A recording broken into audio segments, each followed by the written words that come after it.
porque toda la escritura edifica la iglesia. Amén. Pensando en esto, voy a invitarle que se ubique conmigo en el Nuevo Testamento. Segunda epístola del apóstol Pablo a Timoteo, capítulo 4, versículo 9 al 18. Este no es un texto tan popular, pero sigue siendo palabra del Señor. Segunda epístola del apóstol Pablo a Timoteo, capítulo 4, versículo 9 al 18. ¿Estamos ahí? Me dicen amén. Muy bien. Voy a leer despacio, fuerte y claro para todos. Dice así la palabra del Señor. Procura venir pronto a verme, porque Demas, este es un nombre, no está hablando de Demas, sino Demas. En otras versiones tiene una tilde. Este es el nombre de una persona. Para los que están buscando de pronto nombres para niños, ahí está este nombre, listo. Ok, procura venir pronto a verme, porque Demas me ha desamparado, amando este mundo, y se ha ido a Tesalónica. Crescente fue a Galacia y Tito a Dalmacia. Solo Lucas está conmigo. Toma a Marcos y tráele contigo, porque me es útil para el ministerio. A Tíquico lo envié a Éfeso. Trae cuando vengas el capote que dejé en Troas, en casa de Carpo, y los libros, mayormente los pergaminos. Alejandro el calderero me ha causado muchos males. El Señor le pague conforme a sus hechos. Guárdate tú también de él, pues en gran manera se ha opuesto a nuestras palabras. En mi primera defensa ninguno estuvo a mi lado, sino que todos me desampararon. No les sea tomado en cuenta. Pero el Señor estuvo a mi lado y me dio fuerzas para que por mí fuese cumplida la predicación y que todos los gentiles oyesen. Así fui librado de la boca del león. Y el Señor me librará de toda obra mala y me preservará para su reino celestial. A Él sea gloria por los siglos de los siglos. Amén. ¿Qué tal si cierra sus ojos conmigo un instante? Padre, te damos muchas gracias por darnos el privilegio de escuchar tu palabra. Ahora te pedimos, Cristo, alumbra los ojos de nuestro entendimiento y permítenos comprender con claridad este mensaje, Señor. Edifica nuestras vidas, fortalece nuestro espíritu, alimenta, Señor, nuestros corazones con tu palabra maravillosa, en el nombre de Cristo Jesús. Te ruego, Señor, que me uses como un instrumento para edificación de tu pueblo. En el nombre de Cristo te lo pedimos, Señor, confiando y creyendo que tú estás aquí. Amén y amén. Muy bien, damas y caballeros, a través de este pasaje quiero compartir una enseñanza que he llamado como el apóstol Pablo. Así se llama la enseñanza de hoy. Se llama como el apóstol Pablo. ¿Cómo se llama la enseñanza? Eso. Dígale que está a su lado. Hoy nos van a enseñar como el apóstol Pablo. Hoy nos van a enseñar como el apóstol Pablo. Amén. Y permítame comenzar de esta manera. Escuchen. Agustín de Hipona, mejor conocido como San Agustín, fue un teólogo cristiano del siglo IV. Nació en el 354 después de Cristo. Este hombre sentía gran admiración por el ministerio del apóstol Pablo. Tanta era su admiración que en algún momento se dice que de manera sarcástica llegó a referirse con las siguientes palabras, diciendo: Señor, ¿qué sería de tu iglesia sin Pablo? Con este sarcasmo lo que Agustín de Hipona quería dejar claro es que Pablo fue un hombre, un instrumento fundamental que Dios usó para el beneficio de la iglesia y de todo el cristianismo en general. Y yo creo que todos los creyentes de todos los tiempos estamos de acuerdo en considerar que Pablo es una pieza importante en la fe cristiana. ¿Cuántos dicen amén a eso? De hecho, es tan importante que, por ejemplo, Pablo escribió 13 epístolas. 13 epístolas.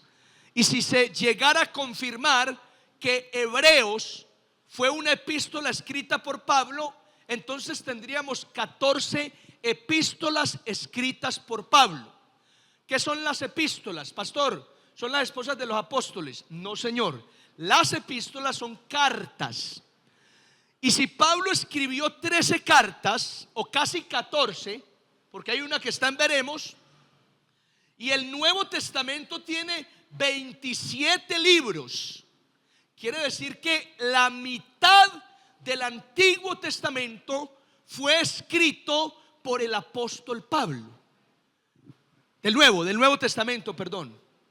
Excelente, están súper atentos. Esto fue a propósito. No. Escuchen, el aporte de Pablo a la fe cristiana fue grandísimo. Es decir, Pablo fue un instrumento poderosísimo en las manos del Señor. Ahora, en el pasaje que acabamos de leer, que parece ser un pasaje poco atractivo, parece ser un pasaje que no tiene cosas interesantes, parece ser un pasaje que realmente tiene tal vez detalles, pero son insignificantes en comparación con otros textos. Sin embargo, este texto sigue siendo palabra de Dios. Y cuando analizamos este texto, podemos descubrir algunas verdades o características del apóstol Pablo, que yo quisiera hoy presentarles a todos ustedes, de manera que seamos edificados con la palabra esta noche. ¿Me siguen? Díganme amén. Muy bien, comencemos entonces abordando el texto paso a paso. Pablo comienza este pasaje diciendo: procura venir pronto a verme. ¿A quién le está hablando Pablo? Pablo le está hablando a Timoteo. ¿Quién es Timoteo? Timoteo es un discípulo de Pablo. Es un hijo espiritual que al parecer Pablo amaba mucho. Ahora, ¿por qué le dice procura venir pronto a verme? ¿Dónde se encuentra Pablo? Año 64. Pablo se encuentra en una prisión en la ciudad de Roma, capital del Imperio Romano, bajo la autoridad de Nerón. ¿Quién es Nerón? Nerón es uno de los emperadores más crueles y despiadados de la historia del Imperio Romano. Nerón mató a las dos esposas con las que tuvo nupcias. También mandó matar a su propia madre y se considera el primer perseguidor del cristianismo oficial por parte del Imperio Romano. Antes a los cristianos los perseguían los sacerdotes y los fariseos. Roma estaba al margen de la situación, pero con Nerón se desató una persecución totalmente encarnizada contra el cristianismo. Así que ahí estaba Pablo, en una cárcel de Roma, bajo la autoridad de un emperador totalmente cruel, y parece ser que Pablo fue desamparado, lo dejaron solo. En esas condiciones, Pablo escribe una carta y le dice a Timoteo: procura venir pronto a verme. Y comienza a describirle una cantidad de situaciones. Comienza a decirle que un tipo llamado Demas lo abandonó, amando más a este mundo. Parece que Demas se descarrió. Es decir, que Demas renunció a la fe, a Cristo, y volvió a acomodarse a su vida actual, a su vida anterior, a su vida mundana, cosa que posiblemente le causó gran dolor a Pablo. Luego dice que Tito, al igual que Crescente, cada uno fueron a ciudades diferentes, que en este caso también a Tíquico él lo envió a Éfeso. Está hablando de compañeros con los que él servía, para declarar que él se quedó solo en una prisión de Roma.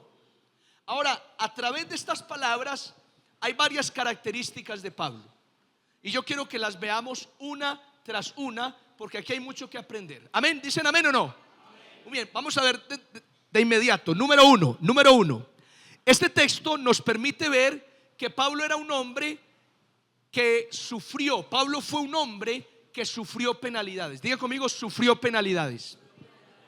Ahora, el mismo texto, el mismo contexto, la misma historia detrás de esta carta de Timoteo nos muestra las penalidades de Pablo. Por cierto, ya estar en una cárcel por causa del evangelio es una penalidad, o sea, es un sufrimiento. ¿Están conmigo, sí o no? Eso ya es un sufrimiento para Pablo. Pero si le sumamos a eso el hecho de que amigos, compañeros del ministerio, como ese hombre llamado Demas, que renunció a Cristo y volvió al mundo, eso también es un sufrimiento para Pablo. Pero no solo eso, Pablo menciona a un tipo llamado Alejandro, que era calderero. Calderero es que trabajaba con metales. Y este tipo llamado Alejandro le causó muchos males a Pablo, oponiéndose al evangelio.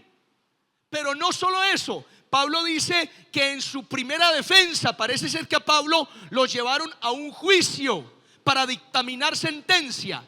Y en la primera audiencia, nadie estuvo con Pablo. A Pablo lo dejaron solo frente a las autoridades romanas. Ahora, ¿qué es esto, pastor? Todo esto son penalidades, todo esto son sufrimientos, todo esto son momentos incómodos, difíciles, y que Pablo sufre por causa del evangelio. ¿Me siguen? Díganme amén.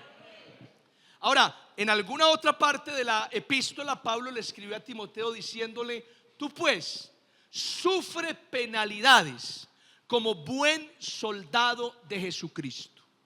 A ver, no es que el cristianismo o los cristianos seamos masoquistas.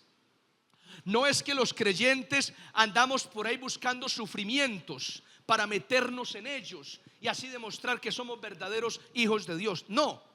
Sin embargo, hay una realidad, y es que por causa de Cristo se sufren penalidades, aflicciones, tribulaciones. El mismo Señor dijo: en el mundo tendrán aflicción. Amén, ¿sí? ¿Me siguen? Ahora, en el tiempo de Pablo, bajo la autoridad del emperador Nerón, todos los cristianos sufrían, literalmente sufrían persecución, muerte, amenazas, torturas. Los cristianos de hoy, y por lo menos los de este lado del mundo, no sufrimos penalidades. ¿Cuáles son nuestras penalidades? ¿Cuáles son nuestros vituperios? ¿Cuáles son nuestras tribulaciones? ¿Cuáles? Vean las mías: un quiebrahuesos desde el jueves para acá. Las penalidades nuestras. Nuestros vituperios son: no, pastor, tengo una gripa terrible. Y hay otro: no, pastor, tengo una fiebre tan grande, yo creo que es que ya va a venir el Señor. O sea, esas son nuestras tribulaciones, en el fondo. Porque uno examina y las tribulaciones nuestras no son del calibre de las de los apóstoles. Mire, en segunda a los Corintios capítulo 4, verso 16 en adelante, Pablo le da un nombre a sus tribulaciones. Pablo dice que la tribulación que él tiene es leve y es momentánea. Pablo dice: porque esta leve tribulación momentánea. Oiga, Pablo llama a su tribulación leve y momentánea. ¿Saben nosotros cómo llamamos nuestra tribulación? Grave, gravísima y eterna. Eterna, pastor. Mi tribulación es grave, pastor, y es eterna. Esto parece no acabarse. Pablo lo llamaba leve y momentánea, y las tribulaciones de Pablo eran tribulaciones. Por mencionar algunos puntos en la lista: lo apedrearon. Eso ya de entrada es fuerte. ¿Quién ha sido apedreado aquí? Levante la mano. Nadie. naufragó en alta mar, casi se ahoga. Lo persiguieron, lo encarcelaron, lo azotaron, es más, lo decapitaron. Y a todas esas tribulaciones Pablo les dice leve, porque esta leve, contrario a grave, leve tribulación.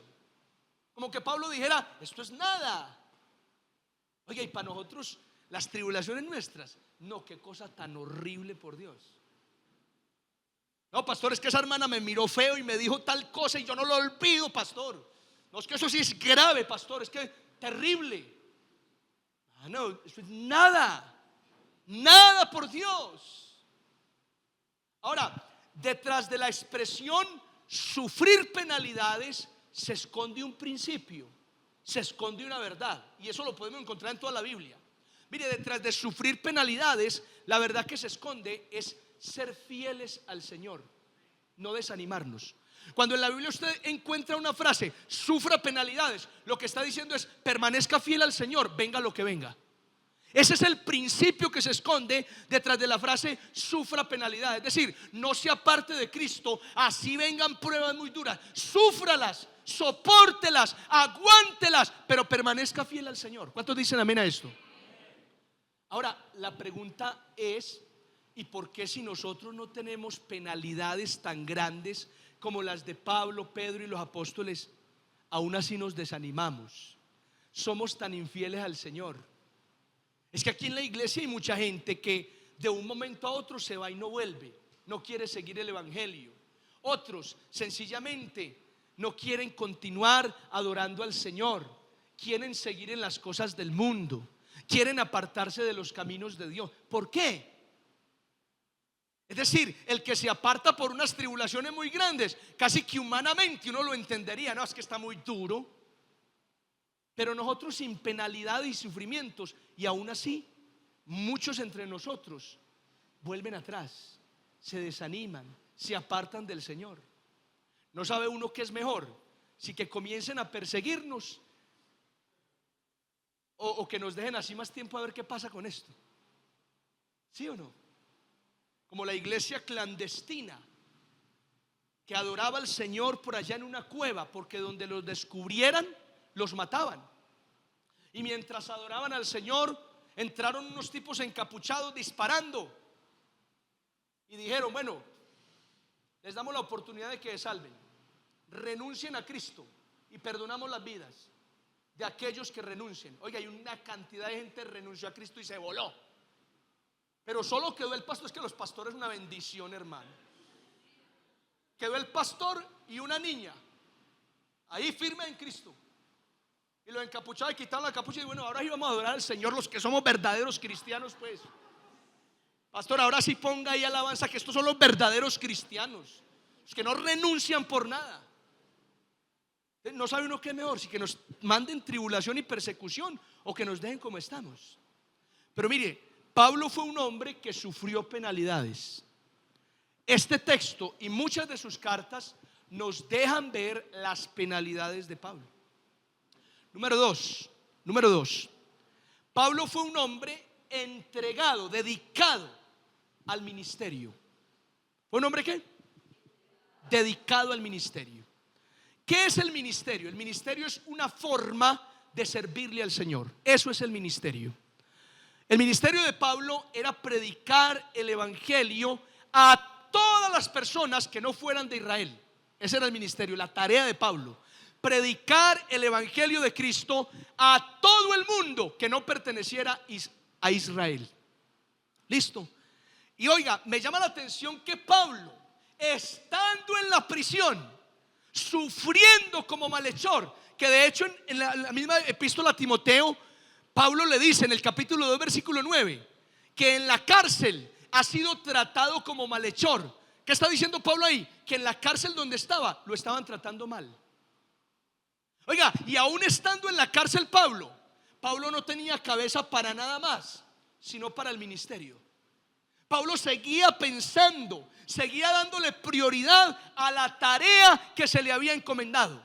¿Y cómo vemos eso en el texto? Mire lo que le dice Pablo a Timoteo. Pablo le dice: toma a Marcos y tráele contigo, porque me es útil para el ministerio. Y luego dice, a Tíquico lo envié a Éfeso. Oiga, Pablo desde la cárcel todavía seguía con las operaciones ministeriales. Oye, y esto es increíble. ¿Cuántos de nosotros, donde nos metan en una cárcel, nos dedicamos al ministerio desde allá? Yo no creo. Yo creo que por ahí en una celda nos ponemos a llorar. Qué pendejada yo haber servido a Dios para esto, vea. Yo creo que todos allá en una cárcel estaríamos ahora renegando contra Dios, reclamándole, reprochando esa injusticia. ¿Por qué me meten a la cárcel? No, yo no tengo ánimo para nada. Oiga, Pablo no. Pablo fue metido a la cárcel por causa de Cristo, y aún así desde la cárcel seguía operando ministerialmente. Desde la cárcel le dice a Timoteo, tráigame a Marcos, me es útil para el ministerio, y a Tíquico lo voy a enviar a Éfeso. O sea, Pablo seguía preocupado por la tarea ministerial, por la orden, la tarea que se le había encomendado. ¿Y eso de qué nos habla? Que era un hombre dedicado al ministerio sin importar las circunstancias. Si estaba en la cárcel, si estaba en la ciudad, si estaba en el campo, estaba dedicado a la tarea que se le encomendó. Y esto es importante pensarlo. ¿Saben por qué? Porque todos los creyentes tenemos un ministerio. Mira, el que está solo, dígale, todos los creyentes tenemos un ministerio. Es decir, todos los creyentes tenemos una manera de servirle al Señor. Ahora, dirá alguno, pastor, yo no tengo ministerio porque yo no estoy en el liderazgo. Yo no me relaciono con los ujieres ni con la intercesión, a la alabanza menos, porque con este desafío que tengo, yo canto tan mal, tan desafinado, que apenas canto se le destiemplan los dientes a los hermanos. En fin, mi amado, puede ser que usted no pertenezca al ministerio de la iglesia, porque la iglesia tiene grupos, maneras de servir al Señor. Pero la Biblia enseña que todos los creyentes tenemos un ministerio. Se llama el ministerio de la reconciliación. ¿Cómo se llama? Pastor, ¿y qué es el ministerio de la reconciliación? ¿Sabe qué significa eso? Que todos los creyentes tenemos la función, la tarea de reconciliar a las personas con Dios. ¿Y cómo es posible eso? Por medio de la predicación del evangelio. Es decir, todos los creyentes, ¿cuántos? Todos, el nuevo, el recién llegado, el antiguo, el joven, el adulto, el anciano, el pastor, el líder, todos los creyentes tenemos el ministerio de la reconciliación. Es decir, tenemos como tarea reconciliar al mundo con Cristo, con Dios. ¿Y cómo hacemos eso? Predicando el evangelio, haciendo discípulos. Esa es una tarea que el Señor le encomendó a todos los creyentes. Ahora, esa tarea se le encomendó a Pablo. ¿Y Pablo qué hizo? Se dedicó a esa función, a pesar de las circunstancias.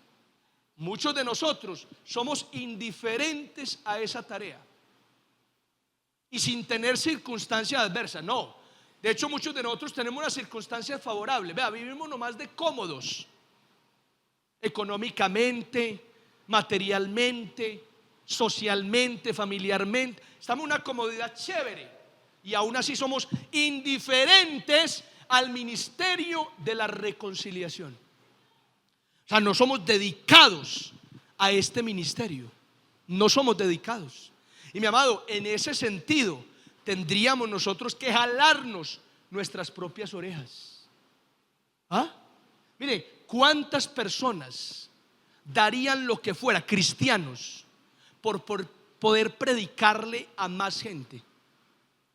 Ustedes sabían que existen lo que hoy se llaman mulas. Mulas en el cristianismo, personas que llevan Biblias de contrabando. Es decir, así como existen las mulas que llevan droga al exterior, también se habla de mulas, pero en un buen sentido, de personas, misioneros, evangelistas, que arriesgan su vida, que arriesgan su integridad, sus familias, por llevar Biblias de contrabando a lugares del mundo donde está prohibido el evangelio. Y esas personas dan lo que sea, se mueren, anhelan poder llegar a su destino con esas Biblias para presentar el evangelio a muchas personas. Es decir, hay gente que hoy todavía paga un precio muy alto por predicarle a personas en lugares remotos donde no se puede llevar el evangelio. Y usted y yo tenemos el vecino ahí que cada rato nos dice: ay, ¿quién me hablara de Dios? Y uno, si quien te hablara, me va a llamar al pastor a ver si te habla. El de la cuadra: no, esta vida sí está muy dura, yo como que me pienso tirar de un puente. Y usted como cristiano: sí, eso es lo mejor. Así, hermano, si usted lo hace, hasta yo lo pensaría también. No, o sea, ni Dios ayudándonos ahí, nosotros tranquilos con eso. No, hay que dedicarnos más a la tarea ministerial que se nos ha encomendado. Pablo, desde la cárcel, con tantos sufrimientos, nunca olvidó su tarea ministerial. Se dedicó al ministerio. Tráeme a Marcos, me es útil para el ministerio. A Tíquico lo envío a Éfeso para que sigas llevando la palabra. Tremendo. Número 3. Pablo fue un hombre preparado, formado en las escrituras. Miren lo que dice Pablo a Timoteo. Dice: trae cuando vengas el capote que dejé en Troas, en casa de Carpo, y los libros, mayormente los pergaminos. A ver, el capote es una especie de tela circular con una abertura en la mitad por donde se mete la cabeza, una forma para nosotros de ruana. En este caso, Pablo le pide a Timoteo el capote, una ruana que él tenía, porque pues obviamente, y es muy seguramente que en las cárceles de Roma pues hacía mucho frío y las condiciones en las que encontraba Pablo no eran las mejores. Pero además del capote, Pablo está pidiéndole algo muy importante. Dice: trae los libros, y mayormente, principalmente, los pergaminos. Los comentaristas bíblicos afirman que esos pergaminos probablemente contenían las escrituras del profeta Isaías, de los profetas del Antiguo Testamento, los salmos, los proverbios. Y esto da cuenta del interés que Pablo tiene por tener en sus manos las escrituras. ¿Para qué, pastor? Para leerlas, para estudiarlas, además de otros libros. Porque Pablo dice: trae los libros y mayormente los pergaminos. Es decir, Pablo era un hombre que se instruía, que se formaba en las escrituras, un hombre que dedicaba tiempo a estudiar la palabra. Oiga, y a mí me llama la atención, y siempre creo que me ha llamado la atención esto de estudiar las escrituras. ¿Por qué, pastor?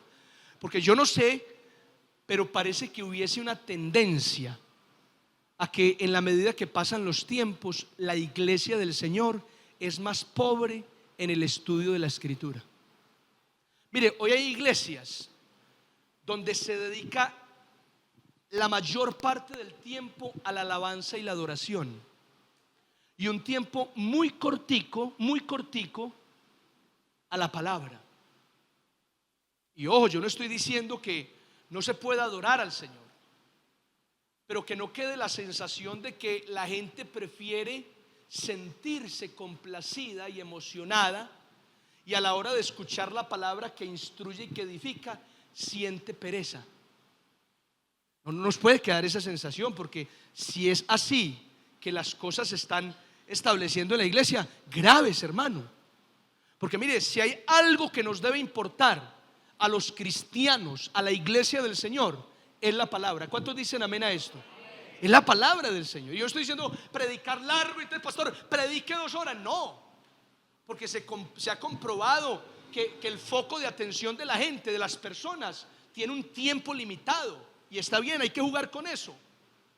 Pero mire, hay iglesias de verdad donde lo invitan a uno a predicar y comienza la alabanza, y alabe que alabe, y alabe que alabe, y alabe que alabe, que alabe, que alabe, que alabe, que alabe, que alabe.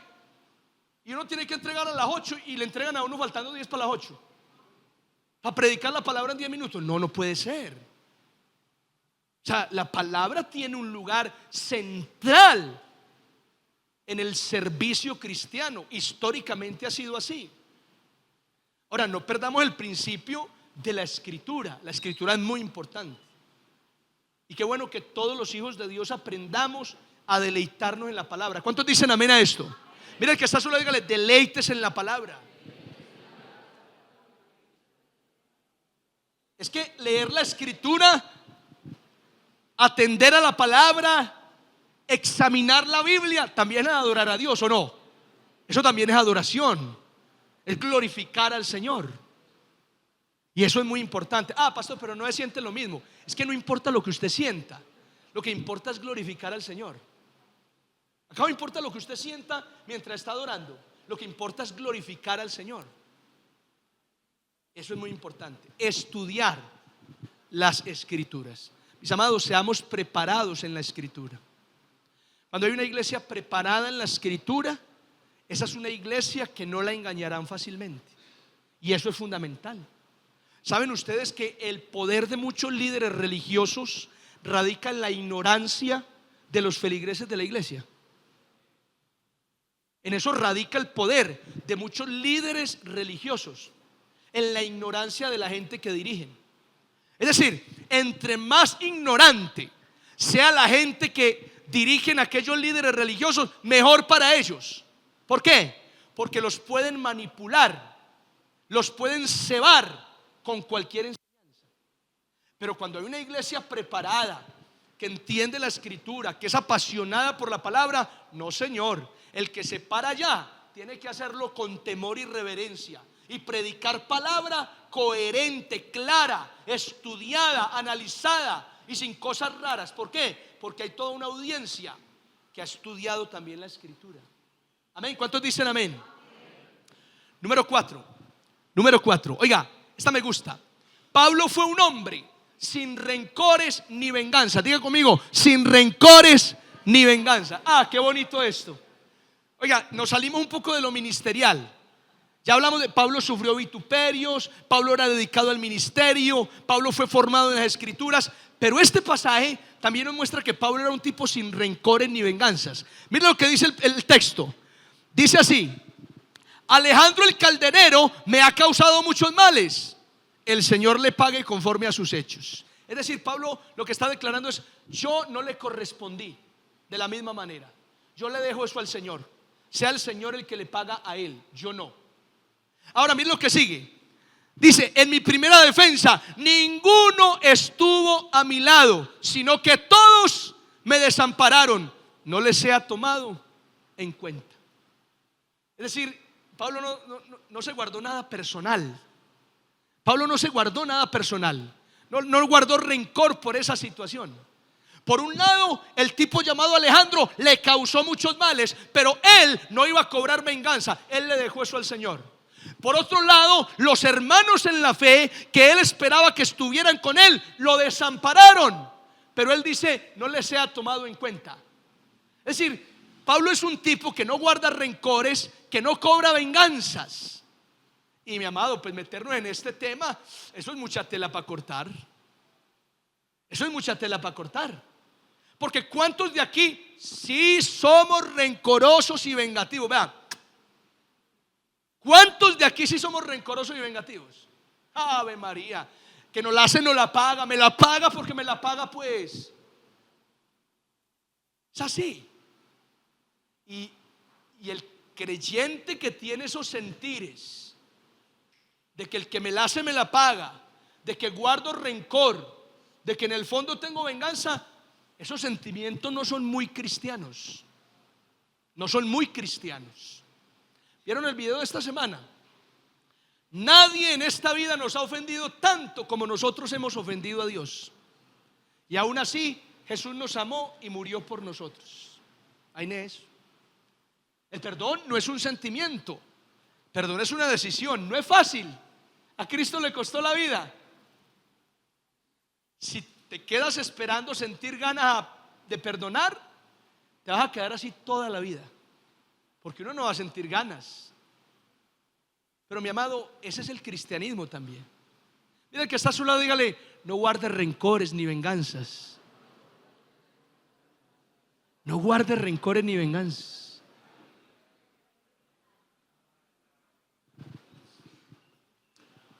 El que guarda rencor, el que guarda venganza, solamente se hace daño a sí mismo.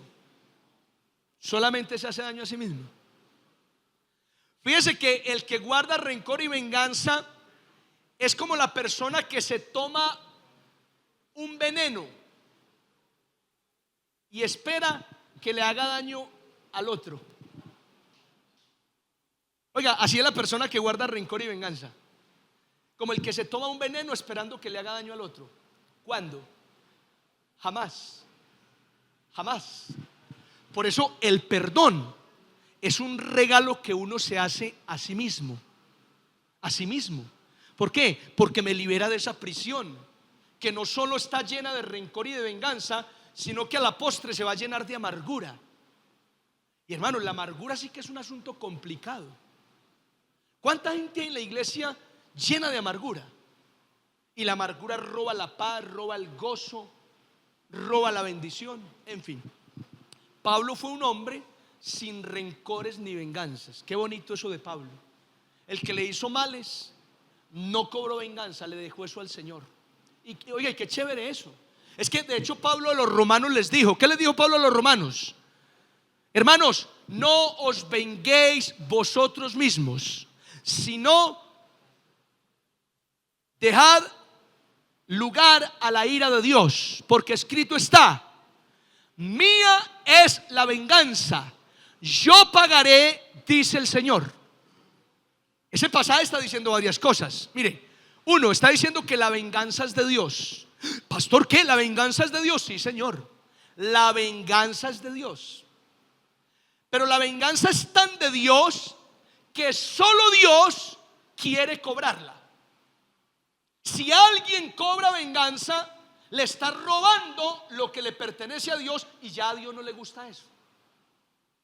Es decir, cuando declaramos que la venganza es de Dios, lo que estamos diciendo es que Dios es el único que debe cobrar venganza.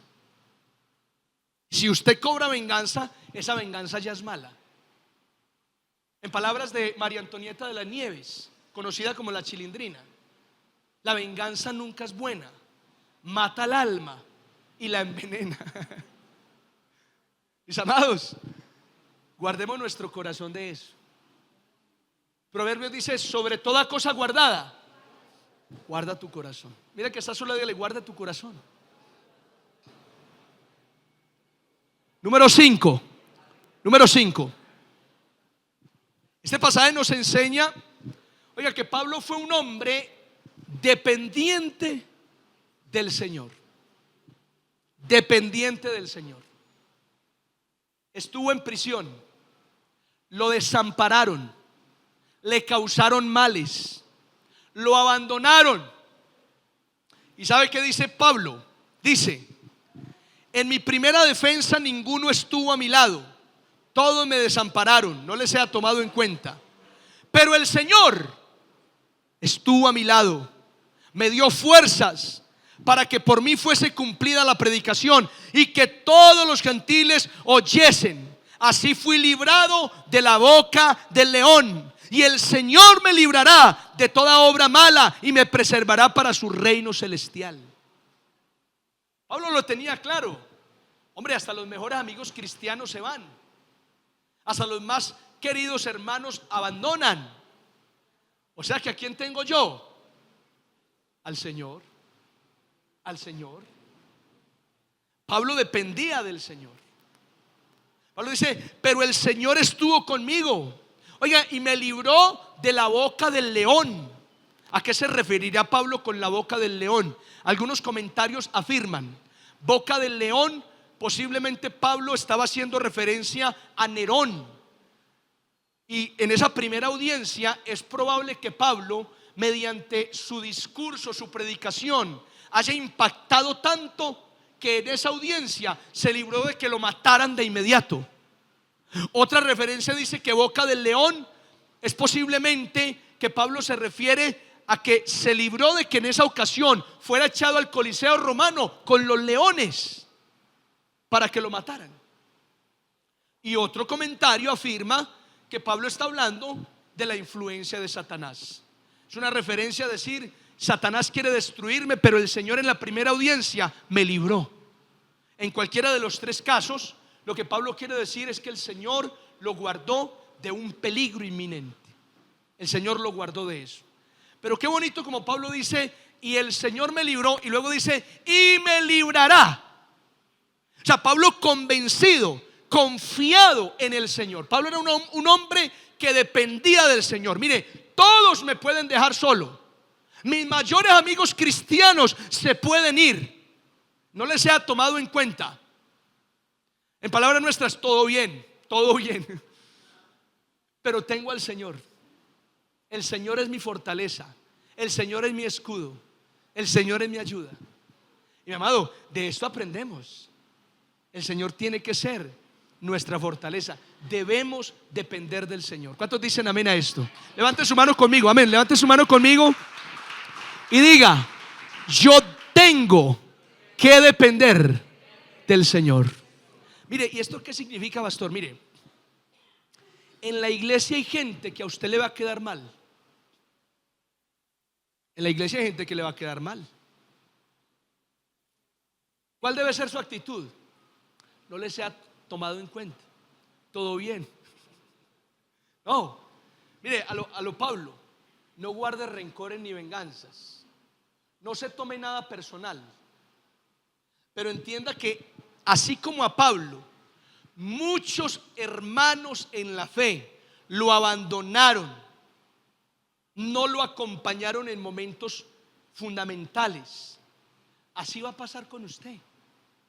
En la iglesia hay gente que usted cree que jamás le va a quedar mal, y sí le van a fallar. El líder, el hermano, el pastor. O sea, eso va a pasar. Y mire, en el fondo no hay problema que eso pase. No hay problema que eso pase. Ah, no, pastor, entonces ¿cuál es el problema? El problema está en cómo queda su corazón. Ese es el problema. ¿Cómo queda su corazón? Amén. Y por eso es importante aprender a depender del Señor. ¿Saben por qué? Porque es que el Señor no decepciona. El Señor no decepciona. El Señor nunca nos falla, nunca nos queda mal. Entonces, aprenda a poner todas sus expectativas en el Señor. Como dice el escritor a los Hebreos: puestos los ojos en Jesús. O sea, no ponga la mirada en ningún hombre, en ninguna persona, porque le van a quedar mal. Pastores, líderes, hermanos, miembros de la iglesia de gran estima, van a quedar mal, van a decepcionar. Pastor, ¿y por qué? ¿Cómo que por qué? Porque son seres humanos. Son seres humanos que tienen errores, que tienen defectos, que se equivocan, que se enredan por muchas razones. Ahora, entender esto no consuela. ¿Qué va a consolar eso? Pero entender esto sirve para algo. ¿Para qué? Para que cuando me pase no me coja por sorpresa, sino que yo ya sé. Es más, si esta semana le pasa algo con un hermano, en lugar de enojarse y de pararse en las greñas, usted diga: ah, sí, el pastor ya lo había predicado el sábado. Claro, ahí está, vea. Si yo me falló, vea, me falló. No, pero no le sea tomado en cuenta. Todo bien. Así. O sea, yo dependo del Señor. Ahora, aprendamos a amarnos, a soportarnos, como dice la palabra, a perdonarnos unos a otros, a sobrellevarnos las cargas unos de los otros. Porque en esto conocerán que son mis discípulos. ¿En qué? En que os améis unos a otros. Y el amor no es aquel que está presente porque todo es perfecto. No, eso no es amor. El amor al que se refiere a Cristo es ese sentimiento entre todos que está presente aún cuando entre todos nos fallamos, nos quedamos mal, nos ofendemos. Es en serio, mis amados, es en serio. Disfrutemos de la iglesia, amemos a los hermanos, pero entendamos que cualquier ser humano nos va a fallar. El único que no lo va a hacer es Cristo, y por eso debemos depender del Señor. Pablo fue abandonado, desamparado, quedó en la cárcel. A propósito, la última carta que Pablo escribió de todas sus 13 fue segunda a Timoteo. Y básicamente segunda a Timoteo es la despedida de Pablo de este mundo, porque tiempo después de que escribe la carta, Pablo es decapitado, le cortan la cabeza, y algunos historiadores están en la disputa de decir si Timoteo alcanzó a llegar a visitarlo en la cárcel a Pablo o si no alcanzó a llegar. Es decir, no se sabe con exactitud si Timoteo alcanzó a visitar a Pablo en la cárcel estando con vida, o si simplemente ya no pudo llegar porque lo decapitaron. Es una triste historia, claro, pero mire todo lo que nos enseña un pasaje como este acerca de Pablo. Amén. Mis amados, Pablo fue un hombre que sufrió penalidades. Pablo fue un hombre dedicado al ministerio. Pablo fue un hombre formado en las escrituras. Pablo fue un hombre sin rencores ni venganzas. Y Pablo fue un hombre dependiente del Señor. Qué bueno que hoy, al escuchar esta palabra, todos dijéramos: vamos a hacer lo mismo. Amén. ¿Cuántos dicen amén? Póngase de pie ahí donde está y oremos al Señor.